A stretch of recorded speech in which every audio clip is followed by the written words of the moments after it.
Assalamualaikum warahmatullahi wabarakatuh. Nah, hello gengs, nama gue Dimas Irfai dari Manajemen Kelas B tahun 2020 Universitas Negeri Medan. Nah, di video kali ini gue akan sedikit berbagi atau memberikan contoh pada teman-teman semua bagaimana cara menginput data dalam SPSS dan mengoutput data tersebut, teman-teman. Dan video ini juga merupakan tugas dari dosen pengampu yaitu Pak Andi Abdillah sebagaimana tugas statistika. Nah, semoga teman-teman bisa melihat video ini dengan baik dan semoga teman-teman bisa menerapkan apa yang sudah saya jelaskan dalam video ini. Langsung saja kita masuk ke videonya. Check it out. Nah, teman-teman, jadi ini tampilan awal dari SPSS-nya sendiri. Sini ada dua, yaitu ada data view dan variable view. Yang pertama kita klik data view untuk kita menginput datanya. Jadi kita bisa langsung copy datanya dari file teman-teman sendiri. Dari sini kita copy semua.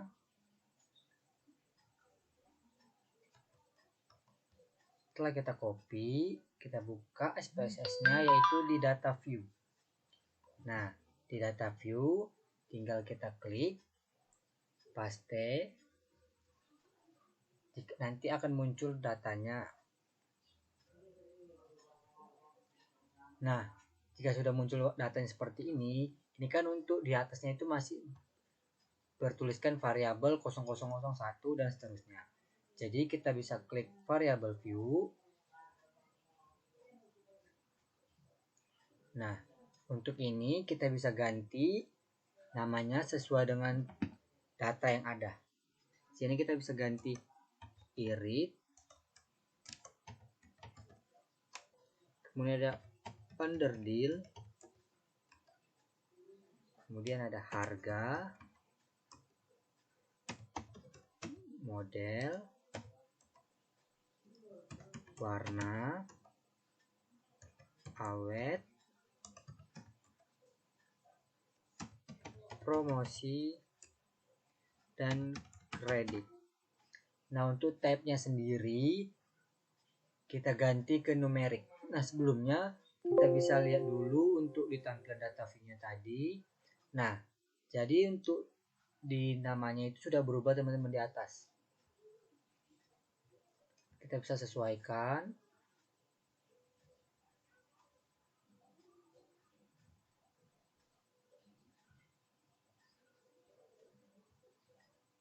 Untuk yang ini kita bisa hapus saja teman-teman. Kita bisa klik clear. Nah, datanya langsung naik. Kita kembali lagi ke variable view untuk kita mengubah tab-nya menjadi numerik. Dan untuk weight-nya kita bisa ubah 8. Dan untuk desimalnya kita bisa ubah 1. Untuk desimal ini tergantung teman-teman sendiri maunya nanti datanya itu atau angkanya itu ada beberapa angka di belakang komanya teman-teman. Nah, ini untuk semua tab-nya kita ubah ke numerik. Seperti yang tadi untuk weight-nya 8 dan desimalnya itu 1.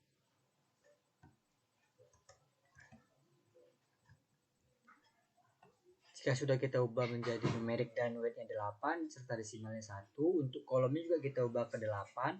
Dan untuk alatnya ini kita bisa atur menjadi rata kiri, dan teman-teman juga bisa mengaturnya di tengah. Terserah teman-teman saja. Ini saya coba buatnya di rata kiri.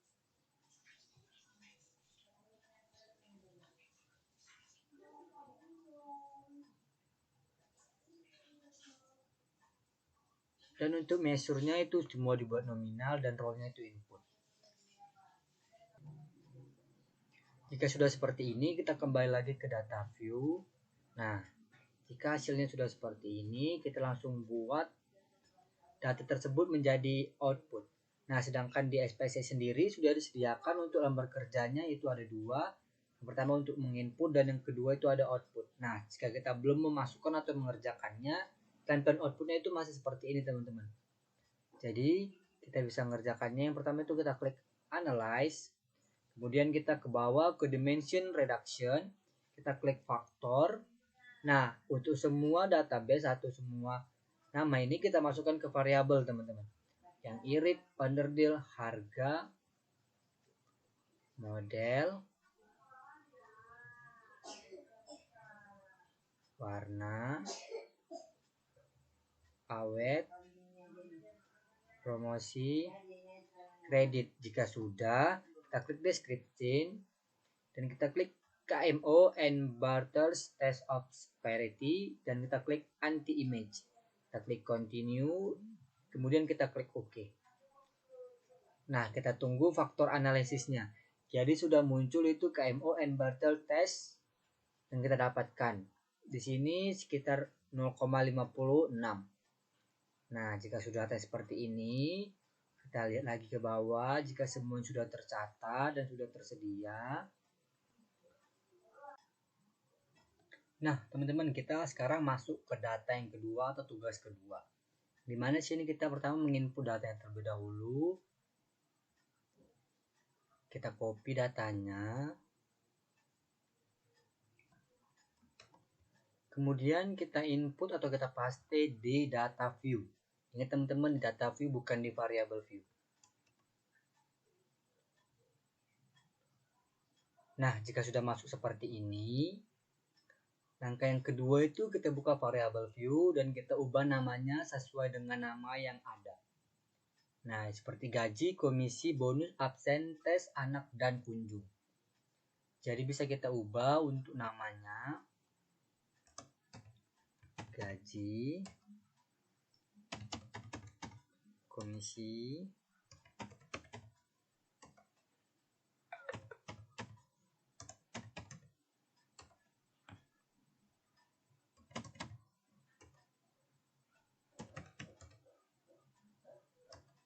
yang terakhir itu kunjung. Untuk string, untuk type-nya yang string kita ubah ke numerik semuanya teman-teman ya. Jadi kita ubah ke numerik.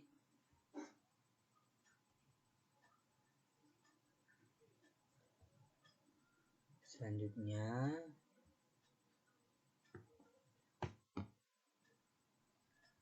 oke.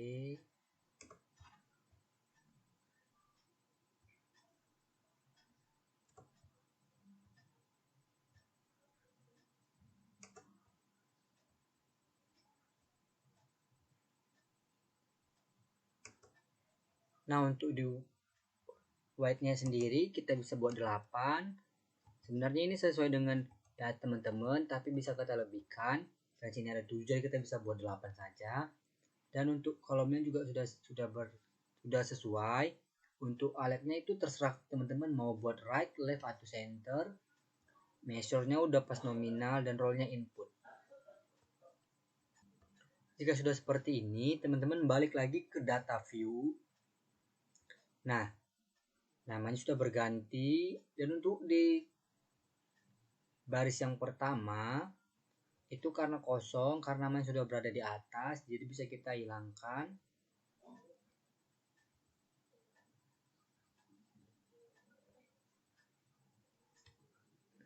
Dengan kita klik kanan mouse dan kita klik clear. Nah, untuk di data yang kedua ini, kita diminta untuk menstandarisasi data dengan Z-score. Nah, caranya itu yang pertama, kita buka analyze, deskriptif statistik, kita ke kolom yang deskriptif. Nah, untuk semua data yang ini, kita pindahkan atau kita masukkan ke variabel.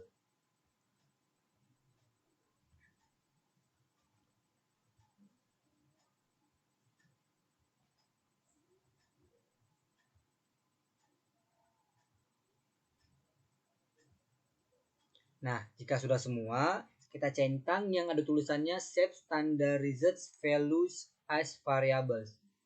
Kita klik OK. Nah, juga muncul seperti ini outputnya. Kita lihat. Nah, untuk datanya sendiri juga sudah masuk menjadi data Z-score yang mana ada Z gaji, Z komisi, hingga Z kunjung.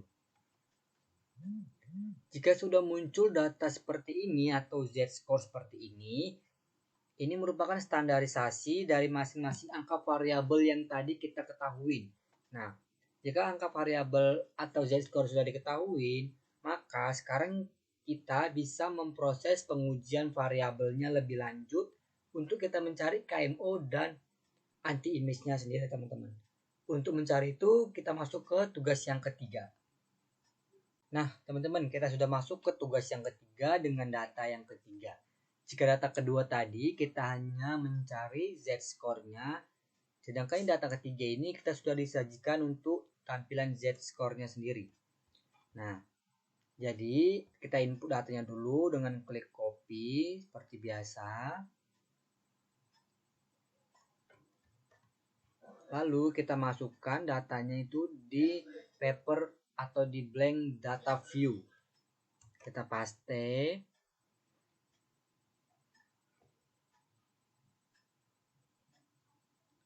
Nah, jika sudah seperti ini, kita langsung masuk ke variable view. Nah, di sini kita ubah namanya terlebih dahulu. Pertama itu ada gaji, komisi, kemudian ada bonus, kemudian ada absen, kemudian ada tes, anak, dan kunjung. Nah, untuk yang di selanjutnya itu kita tambahin Z, gaji, Z komisi, Z bonus,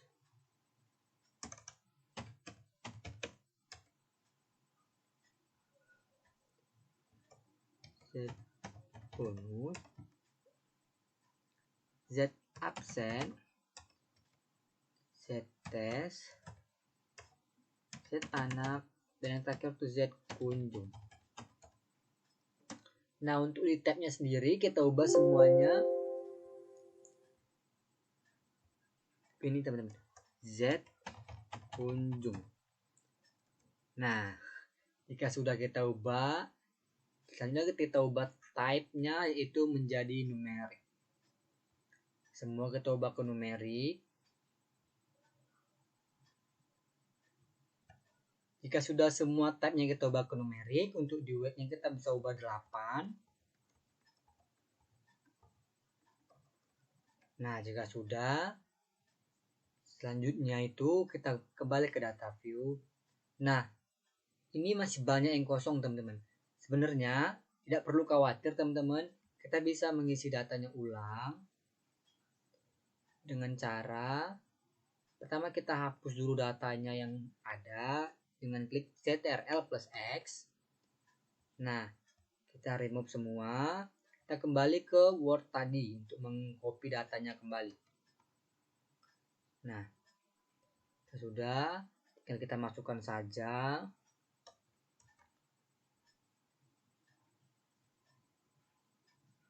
Nah, data sudah kembali seperti biasa. Jadi teman-teman jangan khawatir jika data itu masih ada yang kosong teman-teman. Teman-teman bisa memasukkannya ulang, menginputnya ulang. Jika sudah seperti ini, kita disuruh menganalisnya menggunakan KMO dan anti-image. Nah, karena tadi di soal yang kedua kita diminta untuk mencari Z-score-nya, sedangkan di soal ketiga ini sudah diketahui Z-score-nya, jadi kita langsung mencari KMO dan anti-image-nya. Sebelumnya kita clear dulu untuk tabel yang kosong. Nah, kita klik Analyze, kemudian kita ke Dimension Reduction, kita masuk ke Faktor. Nah, di sini kita masukkan untuk data yang berawalan Z seperti Z gaji, Z komisi, dan seterusnya.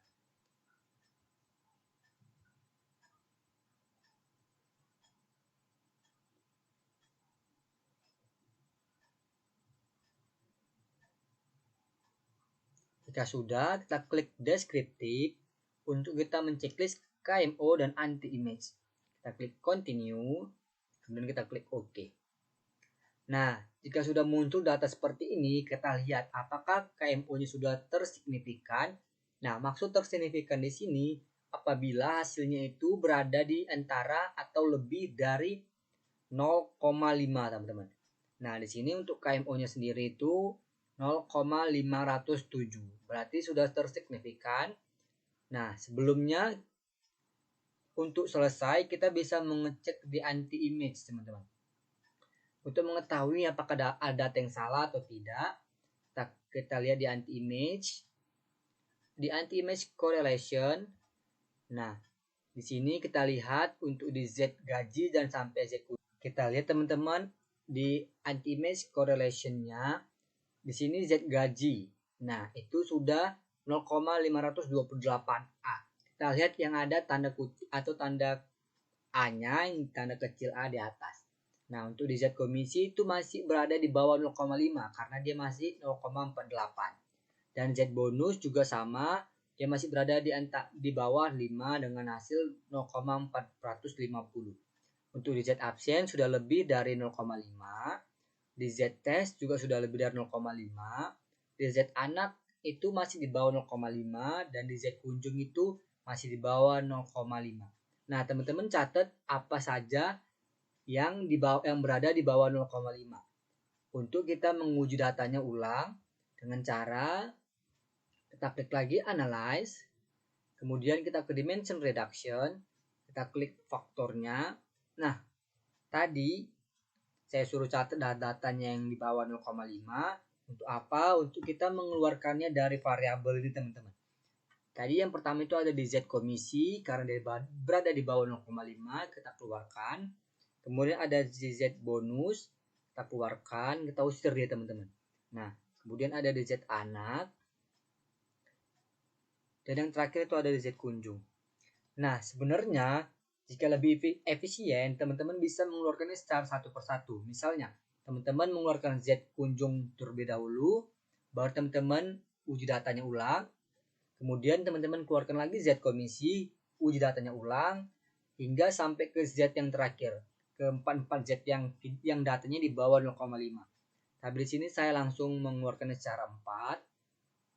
Kemudian kita klik deskriptif, kita klik KMO dan anti image. Nah, jika sudah, kita klik OK. Nah, untuk hasilnya sendiri, KMO-nya menjadi berubah, yaitu menjadi 0,658. Dan kita lihat untuk di anti-image correlation-nya itu, di Z gaji sudah berada di 0,706A, di Z absen sudah berada di 0,627A, di Z test sudah berada di 0,655A. Jadi tidak ada lagi hasilnya yang berada di di bawah 0,5, teman-teman, maksudnya. Nah, jika sudah seperti ini, berarti pengujian data kita atau output data kita sudah berhasil, teman-teman. Nah, jika sudah, berarti tugas 1, 2, dan 3 sudah selesai. Nah, semoga info yang saya berikan atau contoh yang saya berikan dapat bermanfaat buat teman-teman semuanya. Dan saya juga mohon maaf apabila masih ada kekurangan atau kesalahan dalam pengerjaan saya, kan saya juga masih belajar. Dan teman-teman nanti bisa lihat datanya jika mau mencoba, akan saya taruh di description box. Teman bisa coba di sana dengan melihat modulnya yang diberikan oleh dosen pengampu kami, yaitu Pak Andi sendiri, teman-teman. Nah, terima kasih untuk teman-teman yang sudah menonton. Semoga dapat bermanfaat. Thank you. Jangan lupa like untuk videonya jika teman-teman suka, dan jangan lupa subscribe, teman-teman. Terima kasih. Wassalamualaikum warahmatullahi wabarakatuh.